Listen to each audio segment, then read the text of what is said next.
By 2030, here in the United States, there will be more people over 60 years old than under five. We literally have an AI robotic dog or cat, or you pick your pet of choice, that will be there to be a companion for you. And not only as a companion, but it's also monitoring your health.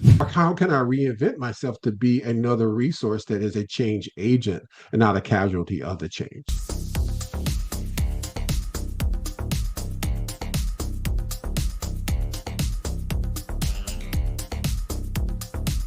This is the Future of the Future show. I am your host, Mateo Berbejicio.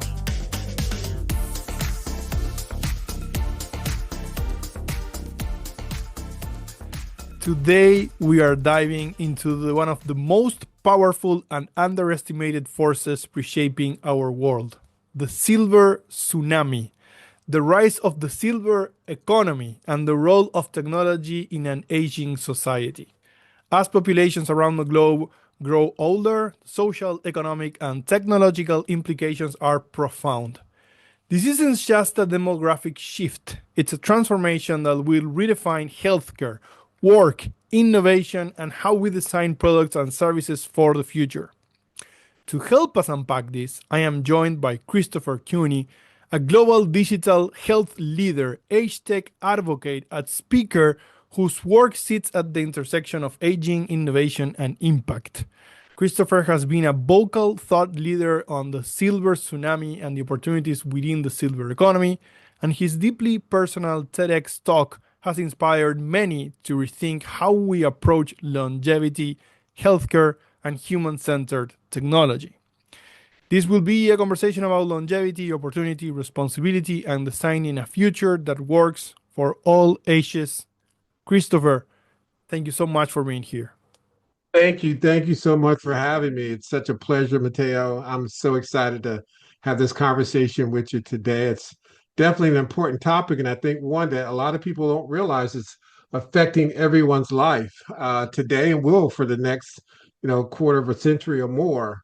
I think you framed it really, really well. And that is, this is something that is going to have a profound impact in every economic vertical that we deal with on a day-to-day basis. And I'm excited to talk to you about it today.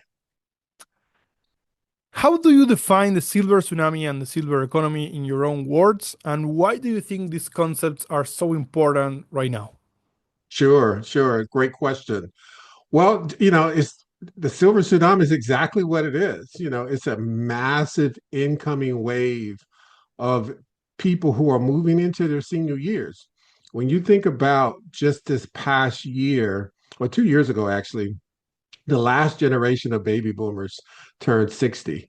And last year, the first generation of Gen Xers turned 60. For those of you who thought you were Gen Xers and that was a cool generation and all, well, guess what, guys? You are now senior citizens now. And those two groups of individuals have dictated every major economic shift since 1946. When you think about the soldiers coming back after World War II, they all came back to their loved ones, and they got married and they started having kids.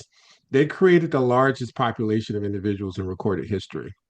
And that drove every major economic shift since then. So from the founding of Barbie dolls to G.I. Joes to rock and roll music, civil rights movement, women in the workplace, at senior and executive levels. This group and demographics drove everything: computers, video games, and now the aging economy. And so, just in the next 4 years, by 2030, here in the United States, there will be more people over 60 years old than under five. By 2050, 1/4 of the entire world's population will be over 60. That's a massive shift and a massive change in demographics. You've got a huge number of people who are now moving again into those senior years. They're retiring. They're starting to take advantage of these economic systems like Medicare and Medicaid and Social Security. They will have a profound impact. And so we're talking about a multi-trillion dollar global market that is just at the brink of growth and will have a direct impact on everything that we do on a day-to-day basis. So we have to start thinking about the fact that one, we have a youth crisis. We don't have enough individuals to replace those individuals who are now retiring and move into their senior years to take on these jobs that they had before. And what's the downstream implications? And I'm sure we'll talk a little bit about that later in the interview. Yeah, that brings me to my next question, actually. What are the most significant social and economic effects of the global aging trend, and how do you think societies will need to adapt? Again, great question. And as I mentioned, this group of individuals who are now moving into those senior years or retiring, we're not replacing them fast enough. So every industry, whether it's education, logistics, healthcare, manufacturing, any labor force that is now starting to shrink the size and as quickly as this group is shrinking is going to have a profound impact on our GDP. And so we need to start thinking about how we manage that in the most effective way. Not only the fact that that tax base is now no longer going to exist, right, to support our social programs and our infrastructure programs, we now have loved ones who are now moving into those senior years, and so systems like Medicare and Medicaid and Social Security, as I mentioned before, are going to have are going to get pounded, and we're not, unfortunately, and I hate to be a naysayer around this, some of those systems may not survive their current, the way they're currently delivered today, just because we're not going to have enough people to fund them as this group of individuals move out of the workforce. And so we have to start thinking about things like policy reform, workforce innovations, technology. How are we going to maintain and manage this community? And I'm a baby boomer myself, so I'll be the first to admit, I want to age as independently as possible. I don't want to be put into a long-term care facility if I don't have to be, and I want to be able to stay in my own home and age in my home as much as I can. And more importantly, I don't want to be a burden on my children, my grandchildren as well too. And so we have to start thinking about how we're going to manage that society, um, and technology, public policy, and the way we do business today is going to fundamentally shift. So you often talk about age tech, Right. technology designed for aging populations, right? What are some of the most exciting innovations you see today, and where are opportunities ahead for us? Sure. This is one of the things I'm actually probably most energized about, primarily because I'm a technology geek myself. That's my industry, and so I'm always excited about seeing new and emerging technologies. And I'm very excited about this market that's growing called age tech or silver tech or granny tech, and that is these types of innovations that are going to help us manage this aging population. It's going to help us as senior citizens to operate more independently and age more independently, and it's going to allow us to continue to stay and age with dignity as well too, because of the way these technologies will continue to emerge. So you think about things, for example, like wearable technologies, where they can monitor your health, and not only just monitor your health, but proactively react when it starts to see certain thresholds occur, so that they can notify your loved ones and healthcare professionals that someone needs to act upon this this alert before it becomes a much more critical issue. So there's a possibility of avoiding heart attacks and strokes, potential falls, people who are dealing with dementia, and getting lost or hurt. These technologies will play an integral role in us being more proactive in how we manage individuals. Not to mention our quality of life. When you think about in-home sensors and monitoring tools that will track us, as we're walking through our homes, they will determine and be able to see whether or not we actually got out of bed. And facial recognition technologies can determine the subtle differences in our faces to determine, one, if we're in a good mood or we're feeling depressed, or is there potential warning signs for strokes. and other issues within our physiology are going to be able to be proactively monitored and managed as well. And then just something as simple as one of the biggest issues that many people deal with as they age is loneliness and depression. And so, excuse me, these technologies will allow us now to continue to stay connected to our loved ones and friends and families through the use of video conferencing type technologies and avatar type technologies so that we can continue to stay active. And then with the advent of AI and machine learning and robotics, you will literally have care bots in your home, and you will have technologies that will help you keep your house clean, remind you to take your medicine. And I've seen even at some most recent conferences, technologies that are designed as pets. And so you can literally have an AI robotic dog or cat, or you pick your pet of choice that will be there to be a companion for you. And not only as a companion, but it's also monitoring your health. So it can tell and react to you based on your physiological conditions as well. So I'm very, very excited about where these technologies are going and how they're going to be an integral part of taking care of us as we age. Do you think there are tech adoption challenges in this space? Absolutely, without a doubt. I think, one of the biggest challenges I see just today is that you got a lot of smart people out there who understand these emerging technologies like robotics and AI and, machine learning, the ambient voice technologies, you name your list of emerging platforms, and they're building solutions, but in some cases, they're not building the solutions with the input of the people that are going to be impacted by them. So I think the first thing that I would be encouraging and recommending is that if you're deciding to pursue developing solutions within the age tech space, you need to have a senior citizen or a senior advisory board that's you're talking to, getting their feedback, understanding what their challenges are, letting them test the technologies, and make sure that the UI and UX is designed in a way that will suit them best. Because maybe a small watch or a small wearable device may work for a 25-year-old, but if I have cataracts or have poor vision, I may need a bigger device with bigger buttons or very simplistic ways of navigating that technology. Maybe it's voice commands versus buttons in order for me to use it more effectively. And then also, I think there's a trust issue associated with these technologies as you age. A lot of us who are in our senior, starting to move into our senior years, are already a little skeptical about Big Brother watching us. How's the technology? Is it going to cause me more harm than good? And we need to make sure that those individuals are involved in the development of technology so that they are comfortable around the trust factor associated with that as well.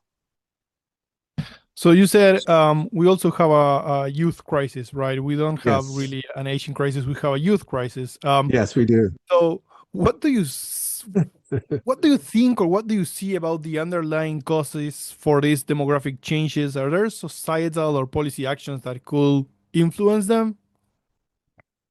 It's a good question. The reality of it is we're not having as many kids as we used to, in part because it costs a lot to raise children, right? In our society. Also, our society or young folks are not getting married as early, as they used to. I mean, back when I was coming up, people got married in their 20s, primarily. And they started their lives and they had two or three kids throughout the course of their life, or more in some cases throughout the course of their lives.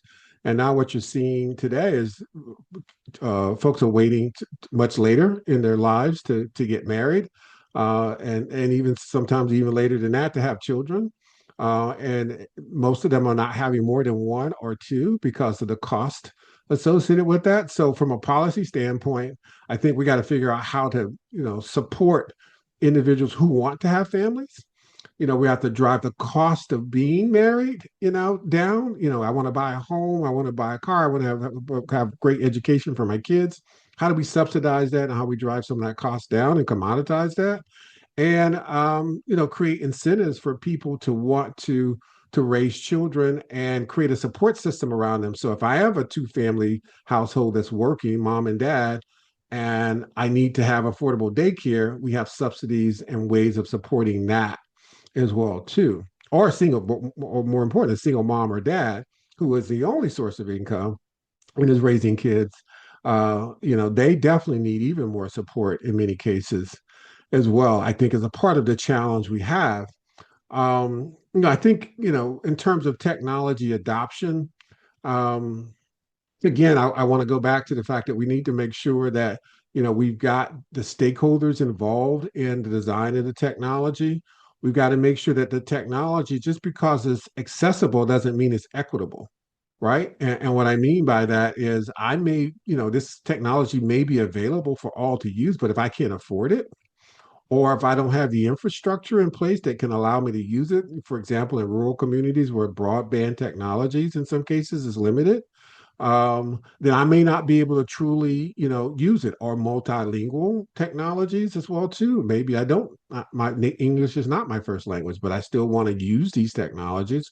Those types of things I think have to be taken into account in the design of them. This cultural competency component of it, I think, is vital as well. And then the privacy and security piece. We have to absolutely make sure that people are comfortable in their personal and health data being captured, shared, monitored, and used such that they feel like, again, Big Brother's not watching me or taking advantage of that, or somehow I'm going to be penalized if I am dealing with a chronic disease. And now my insurance company, is deciding how to manage my care based on that. All those factors I think have to be taken into account. So, cultural competency, community engagement, equitable access are absolutely foundational components for the design of these technologies. And then for our young folks, we have to make healthcare still very affordable. We have to make education affordable. We have to encourage them to also go into these fields of study such that they don't come out of this and they've got hundreds of thousands of dollars of debt, behind them to try to maintain and manage. So they're choosing not to take these paths as well. And then finally, for those of us ultimately who will be caretakers for our loved ones as well too, we've got to be able to subsidize support up for them as well too. If I'm having to now work part-time, or God forbid have to leave my job full-time because I've now got to take care of my mom or my dad or my loved one, how do I continue to live? How do I continue to have a quality of life if I can't work full-time as well too? So there's the political determinants of health that we deal with, the policies and laws that we pass that have a direct impact. There's the digital determinants of health. That's access to the infrastructure needed to take full advantages of that. There's the social determinants of health, and that is, again, food deserts, access to care, cost of living, et cetera. And then I think finally, we haven't talked about this, as the equitable or equity determinants of health, making sure that people of all demographics have healthcare delivered in an equitable and fair and conscientious way as well. Let's dive a little bit into your story. Sure. What's your story? How did your experiences shape your focus on digital health, aging, and innovation? No, absolutely. Well, one, as I mentioned, I'm a baby boomer. I'm the last generation of baby boomers, so that'll tell you what my age demographic is right now. So I'm absolutely personally thinking about what my life is going to look like for the next 20 good summers that I might have on this planet. And what does that mean in terms of being independent? What does that mean in terms of my own health challenges? I've gone through major surgery before. I was diagnosed with two brain tumors about 10, almost 7, 8 years ago.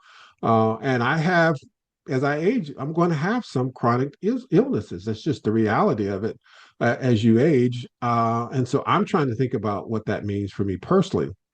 And then, I've had to be a caretaker for my loved ones, my mom, my dad, my grandparents, and uncles and aunts, and be a part of that caretaker process as well. And it was a challenging one. Unfortunately, my mom was diagnosed with kidney cancer, and she went through a long battle with that, which affected all of us. My dad died of a heart attack. which left my mom, as a widow. And so we had to step in and be a part of that transition as well. And then I've had, again, uncles, aunts, cousins, grandmothers, and grandfathers who've all faced these similar challenges that impacted the entire family as well. And then as a person of color as well, too, we've experienced some inequities in the delivery of care as well. I personally have seen that myself as well. Again, with my mother and cousins and family and friends and others who've dealt with a system that has not always been equitable or treated them the same as their white counterparts. And so I have a personal stake in this as a person who's now getting older, who has two sons who are adults, one married and now one with a grandchild. So I'm a grandfather as well too. And I am just thinking about what is life going to look like, 20 years from now, and how these technologies are going to have a direct impact on me. And so I am trying to, I won't say sound the alarm, but definitely make the world aware that we need to be seriously as a society thinking about how we're going to maintain and manage our aging populations. And when you think about countries like China, India, the continent of Africa that have in each of those cases over 1 billion plus people in each of those communities, and if you think about a quarter to a third of them aging, that's going to have a huge economic impact globally as well too, and they're all going to be competing for those same young resources to come and support these aging populations as well too. So here in the United States, we need to be thinking about what are we doing to support our youth, that we still continue to make this an attractive place for them to want to live, and more importantly that we try to reduce as much of that burden on them as we as older adults age, both from a tax and incentive standpoint and a cost of living standpoint. I have a question. I might be oversimplifying things, but Oh, um, please. let me ask you this. Younger generations are super scared that, with AI and everything going on, there will not be Hmm. enough work for them in the future. But with what we are discussing and the youth crisis and the amount of older population that will need some sort of support, do you think the case will actually be the opposite and they will be overworked? Or am I oversimplifying sort of the No, analysis? wow, that's a really, really good question. I do think that there will be a point in that curve where you see the increase in the number of people who are aging and a decrease in the number of youth hit a point of inflection where we are going to say we don't have enough people to do all the jobs that are now needed in society. And so I don't think that AI is going to fundamentally replace um, that gap, fill that entire gap, such that youth are now going to not have the ability to have gainful employment. What I will say is that, like every innovation that has ever occurred throughout society, jobs change, right? Yes. You think about 1,000 years ago before the printing press. Somebody was writing out scripts by hand, one at a time, right? Until the printing press came along. And then that allowed us to produce books in mass quantities and created new jobs, right? In the late or early 20th century, when we started developing cars. In prior to that, people were uh, creating horse and buggies, building horse and buggies, and they were raising horses and other means of transportation, walking, riding bikes, or whatever. And now you got this vehicle that now doesn't require you to feed it, right? Other than gas, doesn't require that type of care, and it changed that whole economic system. When we started going into the industrial age, and so when man was doing a lot of those things with their hands, and now we've got machines that can do them, that changed that whole economic system. And so now we're in the age of information and the age of AI. And so certain repetitive jobs that don't necessarily now require human interaction, because AI and agentic AI can do those roles without a human having to be present, those roles will probably go away. Doesn't mean that a person can't retool, can't use these technologies in a way that allows them to continue to be a viable resource. Because I don't think AI will ultimately, at least in my lifetime for sure, will completely replace us. I think AI can always be seen as a tool that we can leverage to help us be better at what we do and to help us focus on those things that are much more important that require human intervention. For example, you think about mental health and behavioral health. I don't know today in the way, again, 100 years from now, it may be different, but I don't know today if I want agentic AI counseling me. Now, it may provide some general assessment of me, but ultimately, I want a human being to have an interaction with who has life experiences, who has, a perspective and it can read the subtle clues and things that I say and do, counsel me versus just depending solely on an automated artificial intelligence. And there's a reason why it's called AI. It's artificial intelligence. It's Yeah. not true intelligence. It's mimicking the what we believe is intelligence of a human being. And ultimately, I still want humans involved in the final decision making of anything that we do that's going to shape our lives. So Um, yeah, I think there are going to be plenty of jobs available. Now, yeah, I think I encourage everyone to pick up a book or get on Chat GPT or go out on YouTube. You pick your source of knowledge and start learning about these technologies and start asking yourself, how can I apply that to what I do today? Or how can I reinvent myself to be another resource that is a change agent and not a casualty of the change?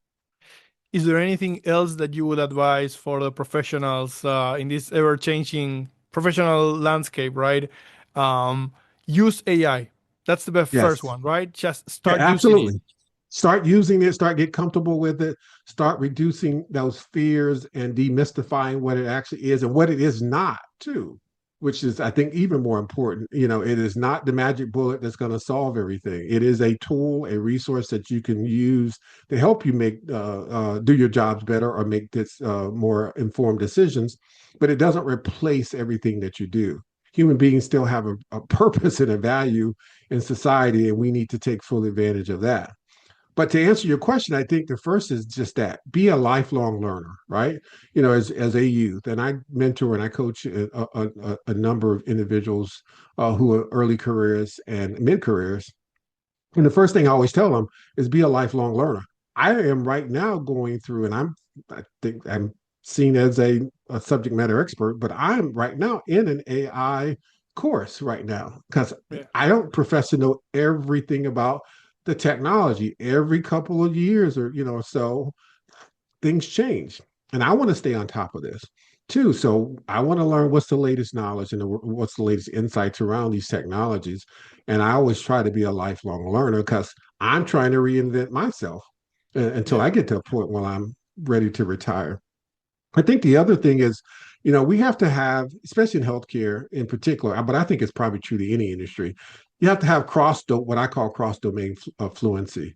You have to be able to talk, to your peers and to your colleagues about in healthcare from a clinical perspective, from a technology perspective, from a business perspective, and be able to have those cross functional discussions because it will have a direct impact on all those things. And the more I have a lens and a perspective around all those things, the more valuable and the more effective I think I'm going to be. I think the other thing is having cultural competency as well too. Being able to understand that although we all as human beings are saying the same for the most part physiology, we still come from different backgrounds and different cultures and different experiences. And we need to have emotional intelligence around that so that we can have effective conversations and we can collaborate in a way that still respects others' differences, others' cultures and beliefs, but yet allows us to find commonality amongst ourselves as well. And then finally, I think you have to have the ability to tell stories and demystify complex subject matter. And so if we can translate, complex data and research and strategies into a narrative that helps us make smarter decisions and help other individuals make more actionable decisions, I think that makes you a much more effective resource for your jobs and for the community as a whole. So be able to break it down and get it where everybody can understand it in a way that adds value to them. For entrepreneurs, Sure. one of the things you said, I love it. It's, you should have a board of senior people. You should have, Yes. advisors that really understand the technology. What Hmm. else, right? They are listening. They go like, "Oh, AgeTech, I love this. I mean, I want to Yes. do something about it, right?" What's Absolutely. what's your advice for them? How Yeah. they? No, absolutely. No, I didn't mean to interrupt you, but no, yeah, I think you have to start with the community itself. I mean, if you see that there's a fundamental issue or a problem that that you think is out there, go validate it with that community. Sit down with those individuals who might be impacted by this and ask them what their questions are, ask them what their needs are, ask them, what how they would want technology to act and be leveraged to help them solve these problems or address these issues that they're dealing with.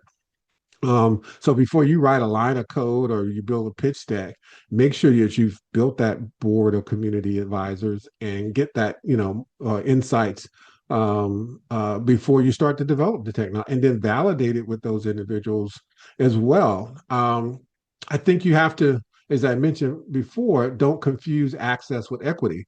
Make sure if you're building technology, ask yourself, is this technology going to be available and accessible to all the demographics that I'm trying to affect? You may be building some tools specifically for a higher end community, and it is what it is. Or you may be thinking that your technology is something anybody could buy or use from a commodity standpoint, but because it requires high computing power or high, bandwidth or whatever, everyone may not be able to get access to it as well too. So really think long and hard about the access versus equity equation. And then I think building it from a sustainability standpoint, because as you know, technology is ever changing. Every 12, 16 months, something new is coming out that's changing the landscape. And so are you designing a technology that in 12 to 16, 18 months, it's going to be obsolete? Or is it a platform that is going to allow you to continue to innovate and grow and redesign the technology as the demands and needs of your your customers, your patients, and the society as a whole is changing as well too. So I think that's it. And then I think don't underestimate trust as an asset as well too. Communities of as we age, we become much more skeptical about things in life, right? And I think it's important for you to, appreciate, the journeys of communities, underserved communities that have been harmed by healthcare institutions, people who are aging who don't always want to admit they don't understand these new technologies and new terms that are being used. And you have to earn and build that trust too. So, build an organization that has a reputation that is founded upon, trust and transparency, that keeps its commitments, that centers around the community's definition of success as well too. And I think you'll be able to be much more of a resilient organization, and you'll be able to make a greater impact on the community as a whole. Thank you, Christopher. You're This has welcome. been an amazing conversation. I could keep Thank going on and you. on, um, but I think this is great. Thank you, and I hope that we can stay in touch and do this again in the future. Absolutely. Yes, thank you so much. And as you mentioned, I have a TED Talk out there, or TEDx Talk out there. It's called Surfing the Silver Tsunami, The Rise of Age Tech. It's out on YouTube. Please take the time to visit and check it out. I'll be interested in your comments and feedback about it. And as Mateo knows, I have a podcast as well too. It's called Straight Out of Health IT. I'm going to have him on. We're going to talk about a whole bunch of things on his from his perspective as well too, and would love you to check us out as well. And I have a book that's coming out soon too. So let me give a quick plug on that, and it's called Diagnosing Distrust. Why people of color don't trust the U.S. healthcare system, and how we can leverage technologies to help us close those gaps as well too. So I take the readers through the historical context of why this trust has developed within these communities, but more importantly, how do we empower ourselves to take better control of our healthcare and the technologies that will shape that and the policies that shape that as well too. So it will be coming out, hopefully, knock on wood, the third quarter of this year, and would love to get your support for that as well. And finally, last pitch. For those who are in the technology space and healthcare space, I do, when I'm not doing this, I have a day job. I'm the managing partner for IoTech Consulting. We are a healthcare technology management consulting firm. So we help organizations adopt these technologies, leverage these technologies, implement these technologies, and secure and support these technologies. So we'd love to support you if you have a need in that space as well. Now I'm done. Play back this section. Just there was a lot of information there. You can go back, listen to it again. Stay tuned. There's a lot more coming on. Stay tuned for the book. I know I will be. Christopher, thank you again. You're very welcome. Thank you, Mateo. It's been a pleasure.